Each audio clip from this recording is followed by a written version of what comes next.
mate, I'm really struggling with things, and I just done a massive thing. I just passed the test, and I knew I was going to get a test, but I just passed it, mate. I was just suffering, like, in my mind, like really feeling tormented with the fact that I'm like, I feel like a really intense confusion because I'm doing everything I can for Loki, everything.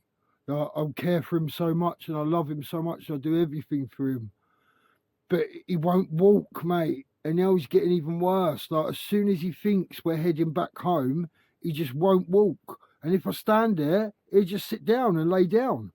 And I can't do that, mate. I can't just stand in the street and let him lay down and just stand in the rain. It's raining.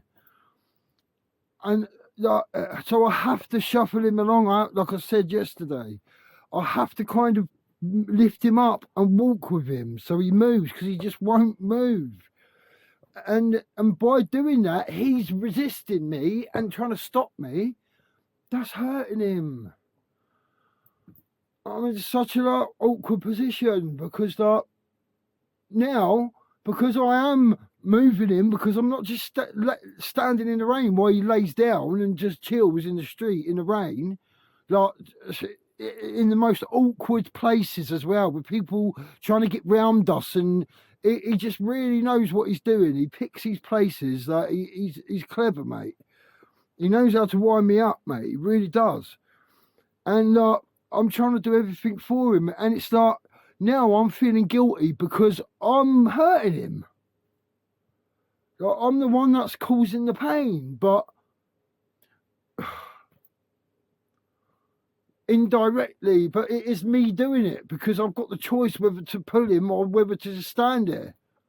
So do I just give in and just stand there in the street for an hour or two in the rain? Like, and let him get his own ways, and then he does it even more the next day. Because once I let him go his own way, because he wants to go where he wants to go. So if I let him go one way, that's it, mate. He wants to go fucking, and all he does is head towards the beach. So all he wants to do is go to the beach.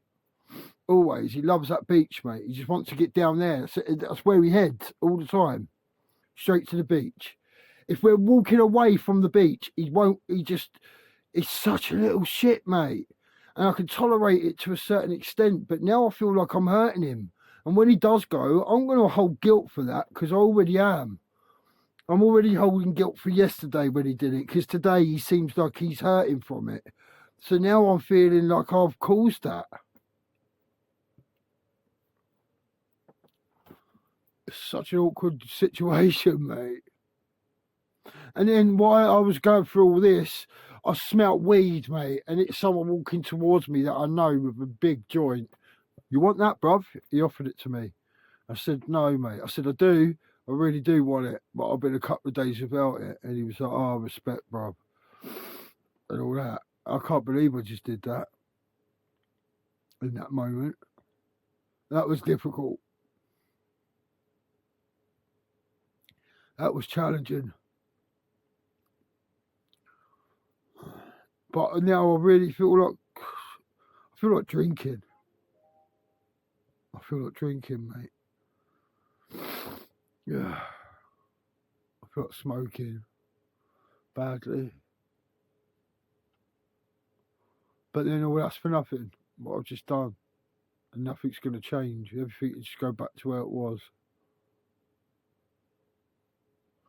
And another reason, is when he goes, I will go back to it.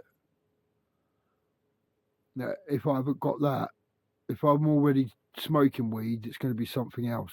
It'd be if I'm already smoking weed when he goes, I'll end up drinking or heroin, anything. I'll take anything apart from coke.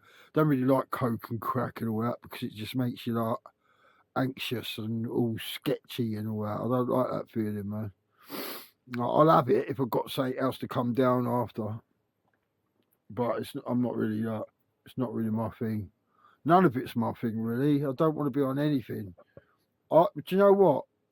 A few years ago, when because when you start this journey of change, you start and then you have this really blissful period where everything is just perfect and you think you can fly. I literally felt like I could fly. I was walking down the road and I thought, I'm just gonna take off in a minute.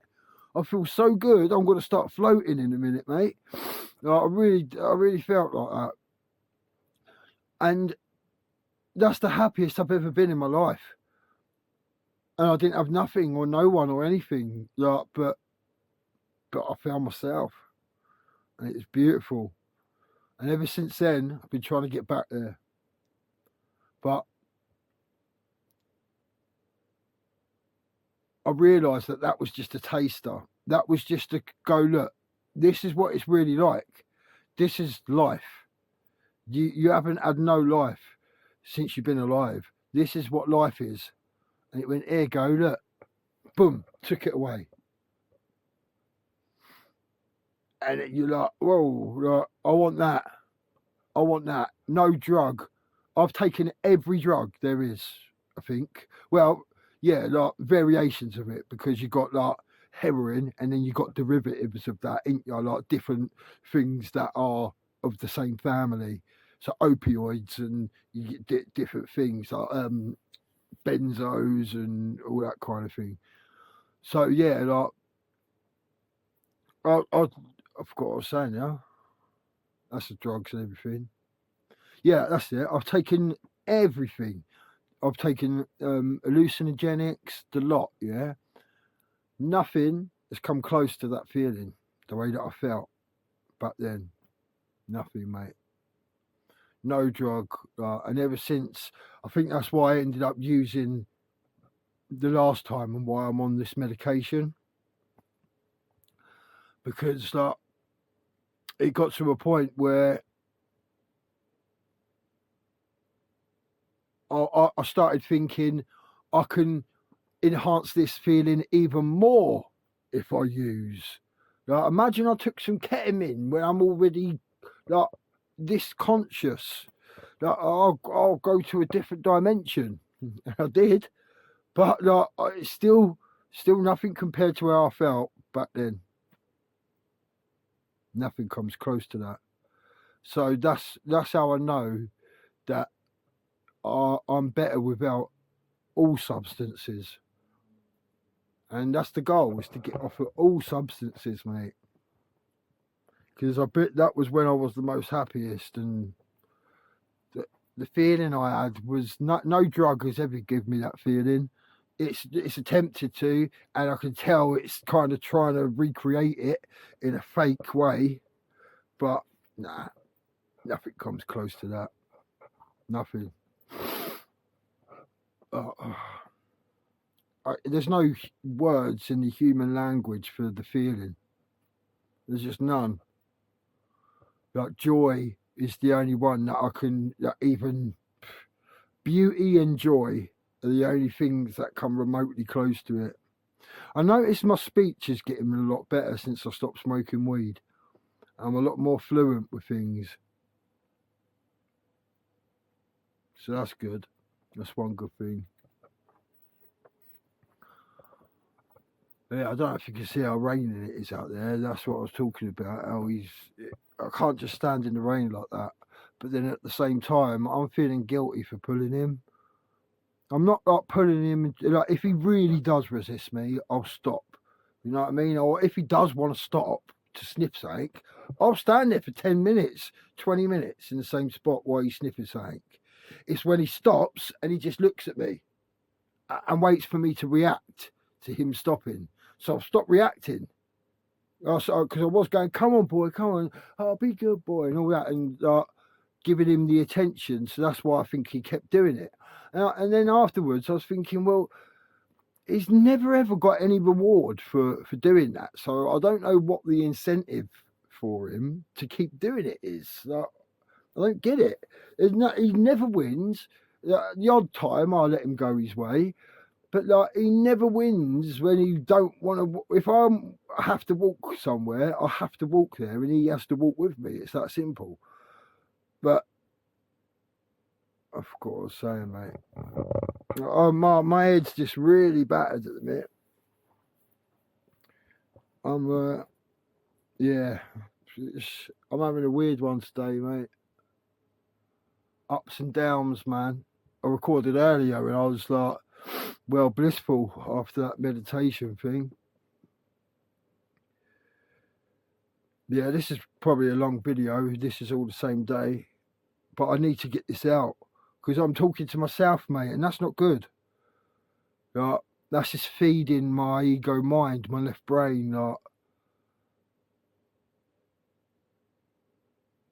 that's when you know you're starting to get a bit like your left brain is starting to take over because you start speaking to yourself a lot and you feel like you have to say something out loud for it to like someone's listening or something, you know what I mean? Like, or if you say one little thing, you have to finish the sentence. Like you can't stand it if you don't finish saying. Yeah, man. Oh, I don't know. Let me know what you think, innit? If anyone's watching. I know you're watching, future Brad. Just remember this, man. Just remember that when he does go, like, you tried, mate. That's what I need to remind myself of, because I know in the future I'm going to forget a lot, and I'm going to start feeling guilty for things that I shouldn't actually feel guilty for, because I've done everything I can with the knowledge that I have and what I have and what I know. I've done all that I can. Like, I've done everything that I possibly can. And I can't do no more than that. So you remember that, future me. You did everything you could. You've tried everything, man. You love him so much. And I'm proud of you, future Brad. And I'm proud of myself now for turning down that joint. It smelt so nice. I love the smell of weed. It's so nice, mate. And he went, I was right. It was so close. So close. And I said to myself as he was walking up the street, here comes my test. Because I smelt it before I saw who it was. I thought, oh, here comes my test, mate. And it was right in the moment where I was dealing with him. And I was like, in my mind, like thinking, what do I do? Like, because he was trying to go, he'd done it early. Like, we weren't even going home. You know what I mean? He started doing it really early. And then he's really resisting me. So that's hurting him. And I do stop when he does that. But he's still resisting. It's still hurting him. It's still he's killing himself. But then I'm the one who's doing it.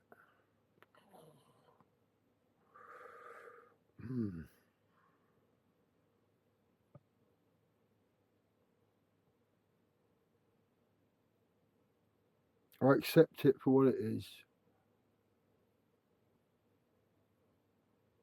And I thank you for this. That's when you know you've changed. When you say thank you for your pain. Because you know it's forging you. It's building you.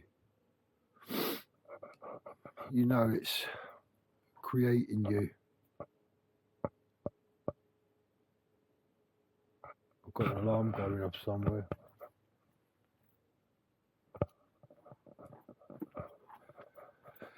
Yeah, I'll see you on the next one, yeah? Keep going.